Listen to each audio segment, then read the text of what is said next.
Welcome.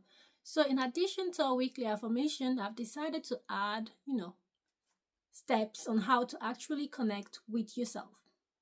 We're going to start today with the mind.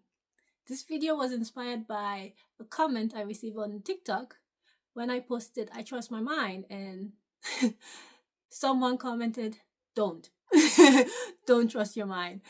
We had a bit of conversation, and I decided to, come up with steps that I use that help me connect with my mind and help me trust my mind. And you can use it too to see if that helps you as well. Let's get into it. First of all, we need to define the mind. The mind in this case is the place where the consciousness lies. It's where we think, it's where we feel, it's where we imagine things, and it's where we develop a sense of self. So if we do not trust that, that means we do not trust ourselves.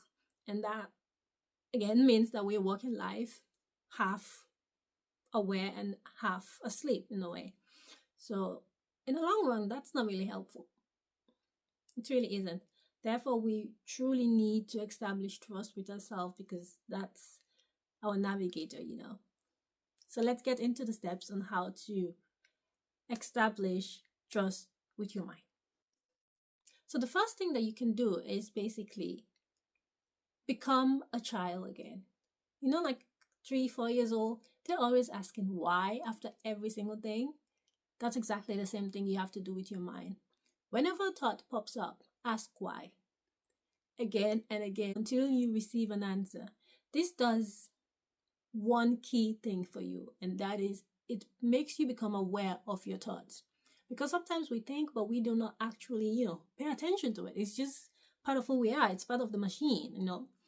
But once you start asking why, every time a thought forms, you become aware of it. And if you cannot find an answer to it, you will develop sophisticated questions to go deeper. So yeah, ask why and dive deeper. Be true to yourself, and whatever you find there, be open to listen to what it has to say. You do not ask why to judge. You ask why because of curiosity. You ask why because you want to understand. And that's what you should do. Do not judge yourself, please. That's not the reason for I'm doing this. That's not the reason I'm telling you to do this, okay? Ask why so you figure out exactly what thoughts are yours and where they come from. Because sometimes some of our thoughts, they're based on trauma. It's not really who we are. It's something that we have developed from a certain situation, from a certain context, and then we keep on implementing it again, recycling it. And if we never ask why, we never find out where it comes from, then we will be stuck in that loop of rinse and repeat, rinse and repeat, rinse and repeat. This is why some people sometimes find themselves in the same situation over and over again, over and over. Okay? The second thing that you can do, this comes after you started asking why, and that is you listen, and then you learn to differentiate what's truly yours and what comes from other people. For example, I used to have this particular thought, and it used to bug me because I'm like, I don't really care about these things. Why is that the first thing that pops up in my mind? And then I kept asking why, and then one day I figured out that it's not actually my thought. It's something that I picked up, and I found out who it came from because I had it in their voice in my head. And I was like, oh, okay, good to know that this is not really mine, as I suspected. And now that I know it's not mine, I can let it go. So again, listen to the thoughts in your mind and figure out if they actually come from you. If they don't come from you, you will eventually hear them in the voice of the owner. Because sometimes, most of the times, the thoughts we have in our head are not ours. They come from someone else. Someone said it and we picked it up because it was convenient at that moment, because we had to survive at that moment, because we didn't have much perception to differentiate between what was right and what was wrong. And we just took it with us. And it has been with us since then. And we took it as ours. We made it ours, even though it's not. So, yes, ask why, then listen, and then differentiate. Find out which ones are truly yours and which ones aren't. Once you find out which ones aren't yours, you can dismiss it. If it's something that is helpful for you, you can then maybe rephrase it. But if it's not, dismiss it. Let it go. It's not yours. Just drop it. Okay? The third thing you can do is to match your emotion with your thoughts. You see, once you start listening and you start differentiating, you will soon notice the emotions that follow certain thoughts. Sometimes you feel it in your body actually, but sometimes you just notice those emotions. Once that you're in that place, you can start to reframe certain things. You can start to get in touch with your feelings, and ask, is this something I really want to feel? Is this something that helps me to become a better person? Is this something that improves my life in any way, in any shape or form? Is this something I want people to feel when they think about me? If the answer is no to all of those questions, that means that thought has to go. You have to find out exactly where you have that thought from. Ask yourself why you have it. Ask yourself who gave it to you. And ask yourself why you're still hanging on to it. And then you reframe it. Reframe it, rephrase it, do whatever you have to do to get rid of that emotion that doesn't serve you anymore. Okay? And the other thing with the emotions that accompany a certain thought is it helps you find out which one is actually genuine and which one is just noise. Because sometimes some of our thoughts are just noise. It's just we want to fill the gap, we want to fill the silence. So listen to your emotions. Pay attention to your emotions when you think about certain things and figure out how that makes you feel. And if it makes you feel anything in the first place, because sometimes they don't. And figure out if that feeling, that thought, all of it, if it's genuine or if it's just you filling the gap. Okay? With the emotion comes also the rest of the body. So everything is like connected together, right?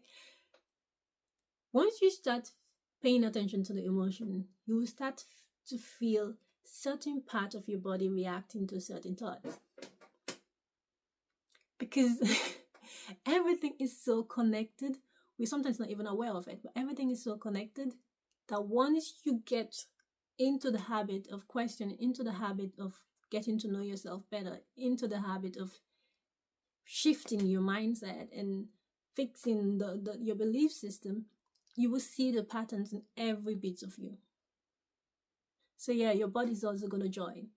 And then depending where you feel it, you can assign a more deeper emotion to it. Because if you feel it in your chest, most likely it's fear. You feel it in your stomach, it's anxiety. But sometimes it's your gut feeling telling you something. But they feel different. They're two different emotions, two different feelings. Once you get in touch with yourself, you figure out which one signalizes for you gut feeling and which one signalizes for you anxiety. Okay? And yeah, your body will speak with you. And you have to join the conversation. Learn the language of it. So that you can interpret and create new system to help it work together with the rest of it, with the rest of you. So yeah, after you ask the why and figure out who said it, and you listen to your emotions to find out if that's noise or genuine thought, listen to how your body reacts to a certain thought. And once you get all of it together, you find yourself being whole. Because you're already whole, you're just going to discover that you have been putting layers to yourself that doesn't make sense. Okay? The last thing, this is very important, okay? Because when we start to ask why, sometimes we get caught up in the chain of just why? Is this really me? Does this really work? That. And sometimes, however, we just have to not react. What I mean by this is sometimes you just have to let your thoughts go through you in a way. It's like you hear yourself thinking something particular and then you feel a certain emotion coming up with it, just let it be.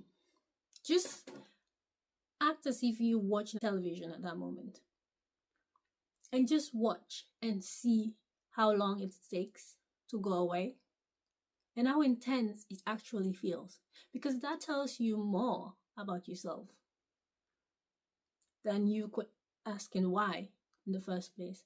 Because if you observe, you get an immediate answer, and sometimes you need the why. For some people, sometimes they don't need the why, they just get the visual and immediately they're like, oh, okay, this is happening. For example, there are times sometimes I think my brain is just bored, so it just comes up with story, and I'll find myself thinking about something, and depending on what type of mood I have in that day, in that particular moment, I might feel angry, and I'll be like, wait, but I'm not actually angry or something. It's just I think angry thoughts and make myself angry. And then because I've gotten the habit of sometimes just stepping out and be like, okay, just do you for now and see until you reach the end, and then I will jump in. I sometimes discover that even though I'm calm or just being in the moment, sometimes underneath there are certain emotions playing out that I might be ignoring at that moment or might not be aware of. So yeah, do that. Sometimes just let yourself think. Sometimes just let yourself feel. And then you'll find out exactly what type of mood you are currently in, what phase in life you're currently in, and what you actually need in that particular moment. I tell you, once you have all these 5 points down, you see that the relationship that you have with your mind will change completely. And it's very important to be in a healthy relationship and have a good connection with our mind, because it's, like I said, it's one of the key factors that is driving us. So if we do not trust it, if we have no connection, conscious connection with it, then we're just gonna keep hearing thoughts that don't belong to us, that are not helping us, and that are not doing anything worthwhile for us, except making us angry and being in a timeline that we do not want. So yes, develop a healthy relationship with your mind. Trust your mind, because it's on your team. Your mind is on your team.